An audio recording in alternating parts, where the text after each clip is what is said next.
saya ingin kalian memperkenalkan diri terlebih dahulu ya. Dimulai dari kamu. Silakan perkenalkan diri terlebih dahulu. Sebutkan nama dan hobi kalian ya. Sebut aja nama sama hobi. Nama saya Ahmad, hobi saya silat.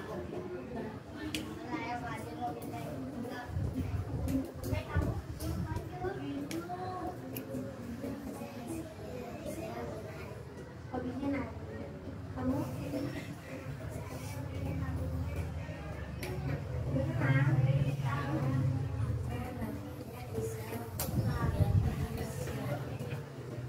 yang di belakangnya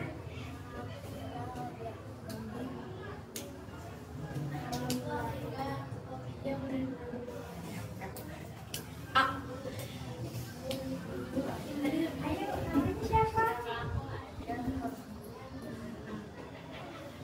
Hobi aku, nama aku dari hobinya berantem.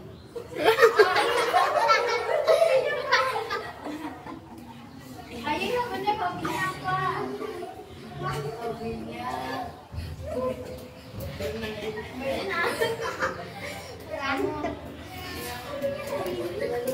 Hobinya berenang juga. Banyak kayak hobinya berenang. Oke, terima kasih ya sudah memperkenalkan diri. Salam kenal semuanya.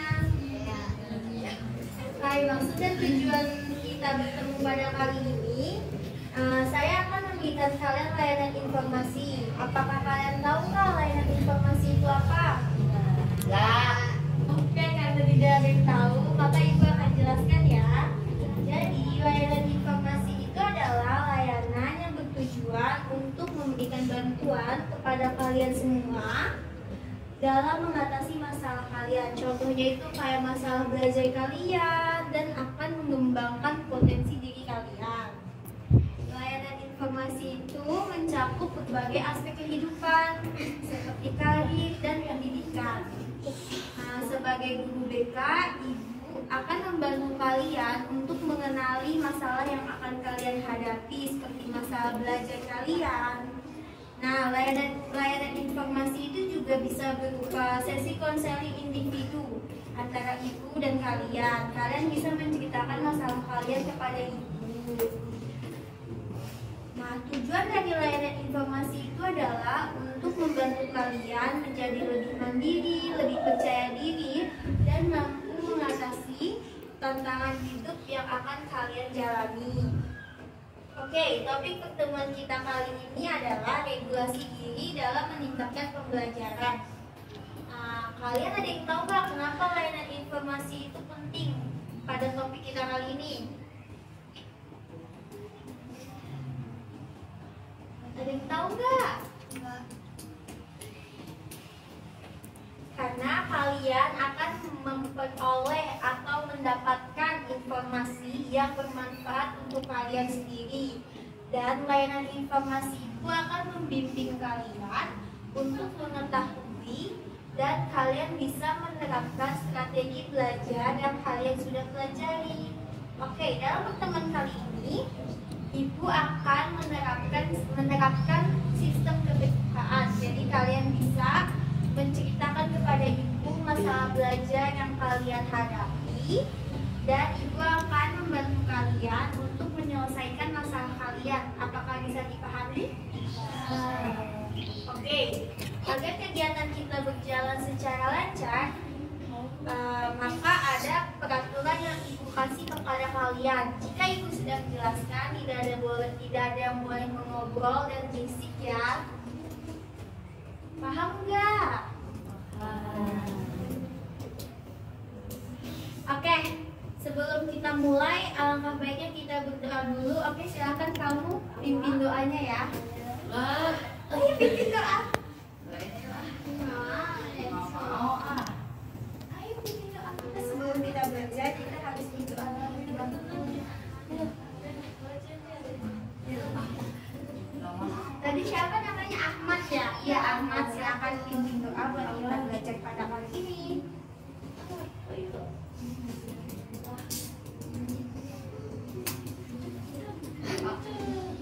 Oke, karena Ahmadnya nggak mau, Ibu saja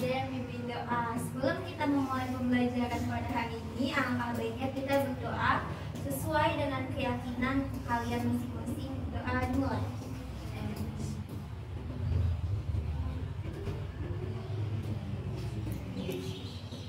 Doa selesai.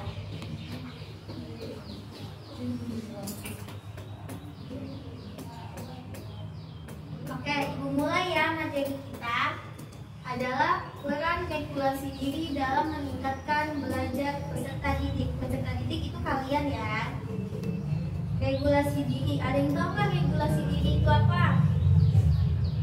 Kayak ibu jelaskan ya. Regulasi diri adalah proses di mana kalian dapat mengatur pencapaian kalian dan kalian akan menentukan target untuk kalian sendiri. Kalian bisa mengevaluasi diri kalian saat mencapai target tersebut, dan kalian juga bisa memberi penghargaan untuk kalian untuk mencapai tujuan tertentu.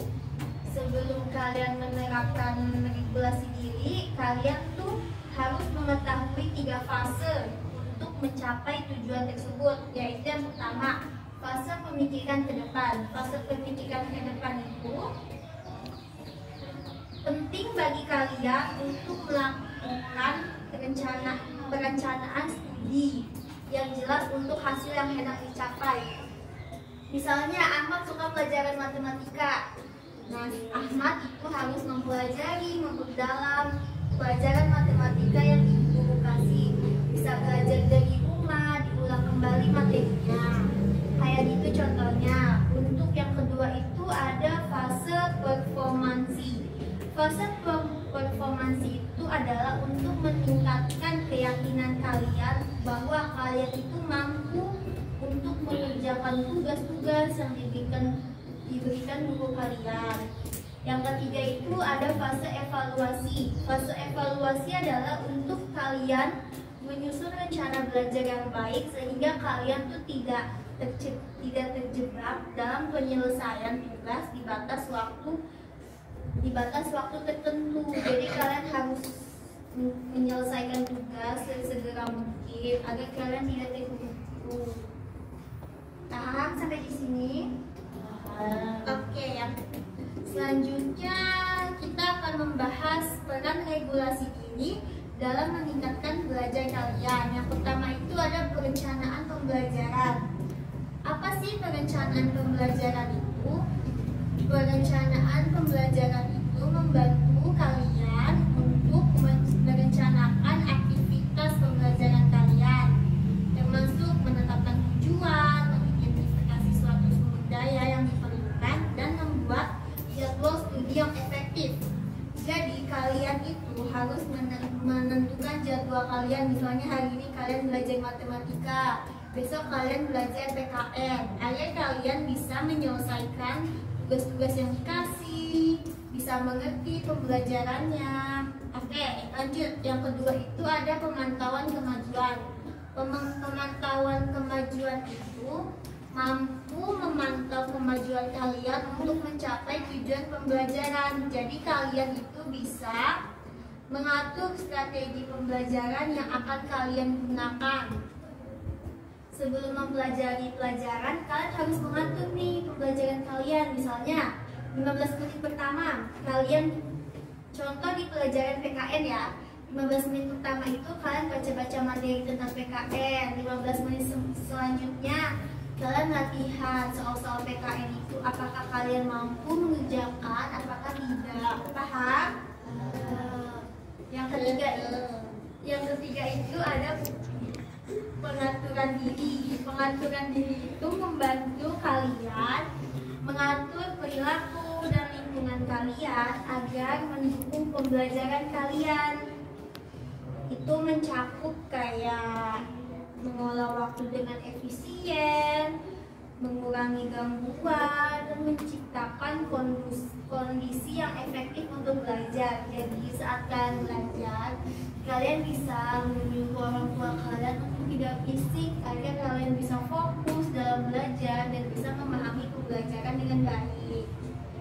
Yang keempat itu ada penggunaan strategi belajar kalian agar secara efektif.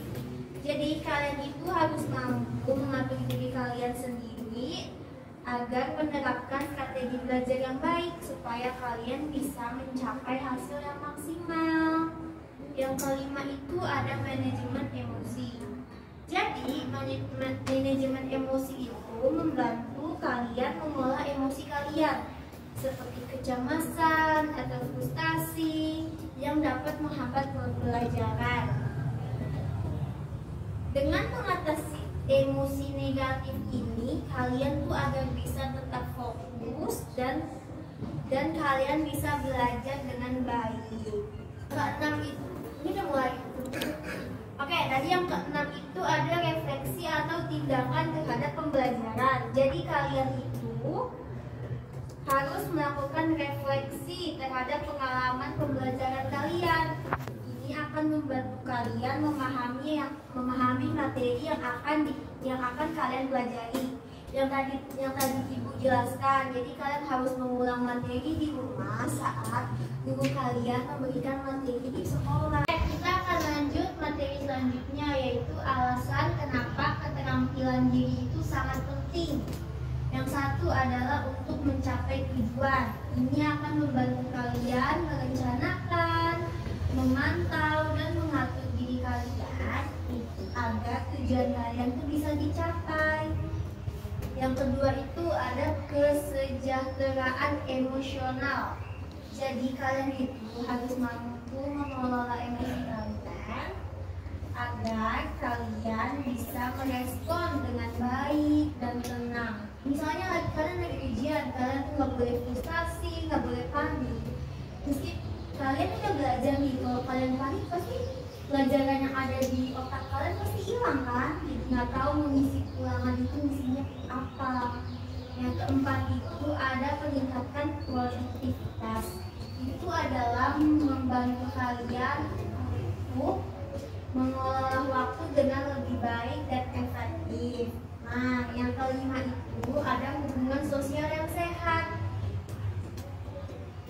Itu untuk mengelola emosi kalian dan jadi dengan hubungan sosial yang sehat itu kalian bisa mampu berkomunikasi secara efektif. Kalian bisa mampu berkomunikasi dengan teman dengan baik, bukan pakai bahasa kasar. Yang keenam itu ada kemandirian keterampilan.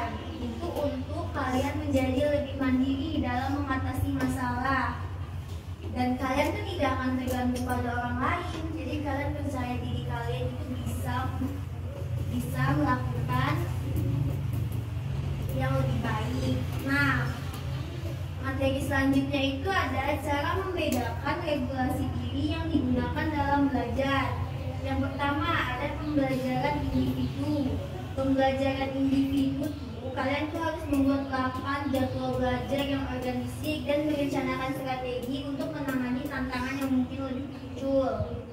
Jadi kalian harus membuat jadwal belajar kalian.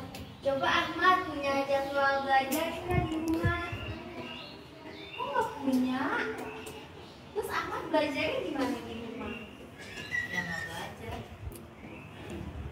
Emang Ahmad udah mengerti apa yang Guru Ahmad pelajari, apa yang Guru Ahmad sampaikan?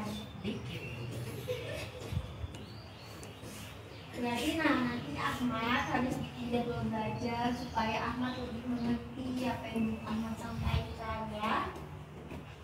Oke, lanjut ya. Yang kedua itu ada pemantauan kemajuan peserta didik.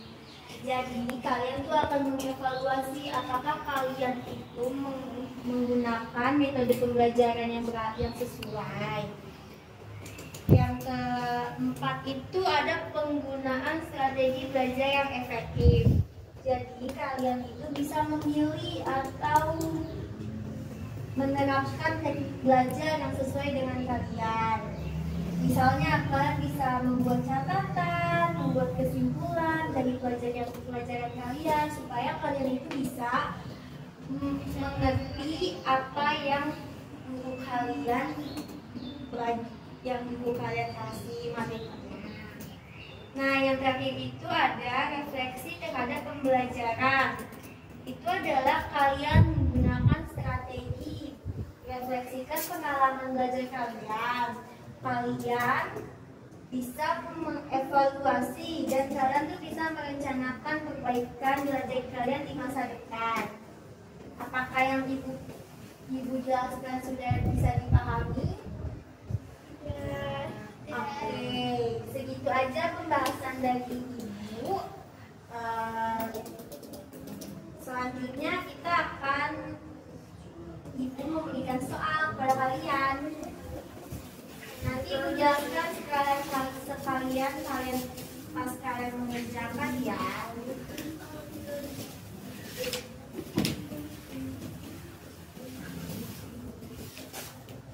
Coba Ahmad tolong ibu-ibu teman-teman.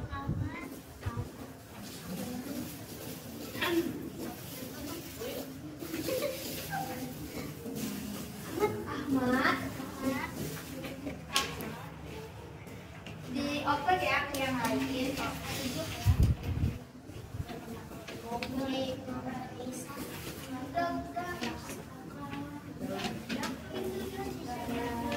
Apa Ahmad ngerjain semuanya? Enggak.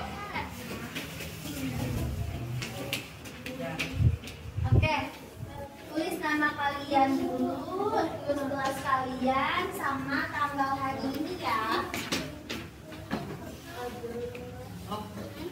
Nama kalian siapa? Tulis. Kelas kalian berapa? Kelas berapa? Sekarang tanggal 1 bulan Mei. Iya benar 1 bulan Mei.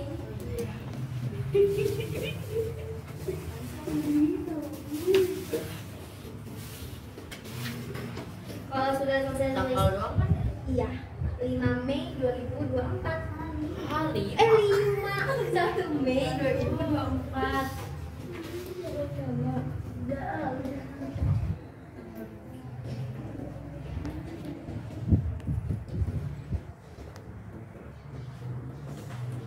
Oke. Soal nomor 1 itu ada yang iya atau kan tidak ya. Kalian bisa checklist. Oke, apa yang aku jelasin ibu jelasin ya. Yang nomor 1, saya kurang memahami kemampuan saya dalam belajar. Kalian bisa nggak belajar? Kemampuan kalian dalam belajar itu cukup atau tidak? Iya atau tidak? Kalau jawabannya iya di checklist, kalau jawabannya tidak di checklist. Iya. Enggak. Yang kedua, saya tidak memiliki tujuan dalam pembelajaran saya. Iya. Adalah. Jadwal belajar yang teratur. Iya. Kalian memiliki jadwal belajar yang teratur nggak? Tidak. Apa ini? Saya tidak bergerak secara strategis dalam menyelesaikan masalah belajar. Kalian punya PR, kalian tidak bisa mengerjakannya. Kalian tidak mengerjakannya. Saya tidak mencari tahu caranya.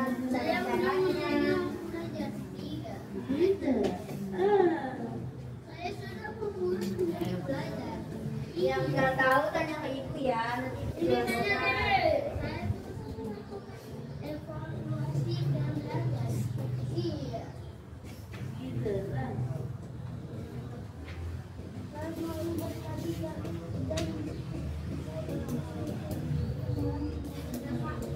udah, yang nomor 2 udah belum ya? Itu baru nomor 1 ya? Oke, sebentar ya, tunggu teman-temannya dulu. Oh, yang iya cuma 2. Udah selesai belum nomor 1-nya? Tunggu ya, teman-temannya belum selesai. Yang sudah selesai angkat tangan, nomor 1. Iya. Angkat tangan yang udah selesai. Belum. Kamu udah selesai? Belum. Belum. Iya. Bayangin aja.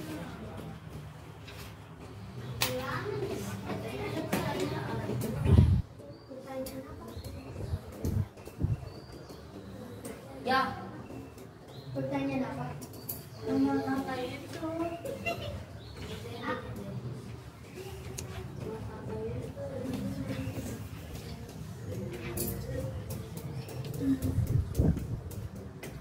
Udah ya, udah selesai. Oke, lanjut nomor 2. Ya. Nomor 2 itu soalnya sebutkan langkah-langkah regulasi diri yang akan kalian praktikkan dalam pembelajaran. Oke, itu masih contoh. Saya akan belajar pada saat jam 7 malam sampai jam 9 malam. Itu salah satu contohnya. Tentang belajar, tentang apa yang kalian sukai, yang kalian minati. Oh. Ibu, contohnya kayak gitu, bisa kalian akan belajar, kalian akan merampung pelajaran setelah ibu guru memberi amat kecil tugasnya. Makasihkan. coba kayak gitu tadi contohnya, misalnya saya akan membuat kesimpulan ya. Aduh, cek ya. Iya. Nanti lanjut yang ke nomor 2 ya. Iya.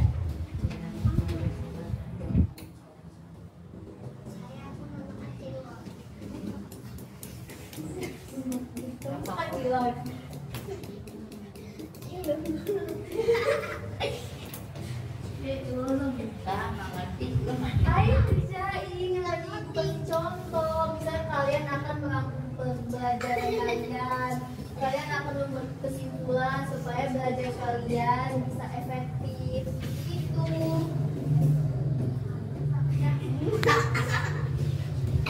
Lucu itu mah bukan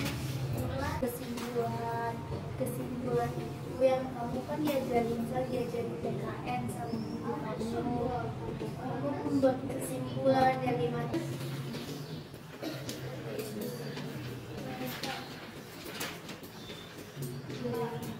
Aman.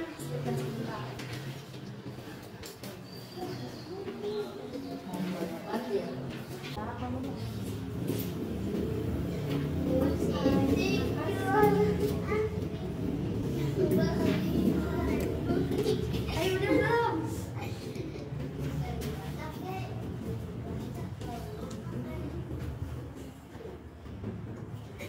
Udah boleh saya bacain nggak sih? boleh.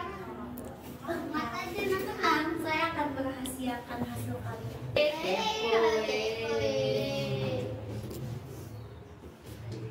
Terima kasih.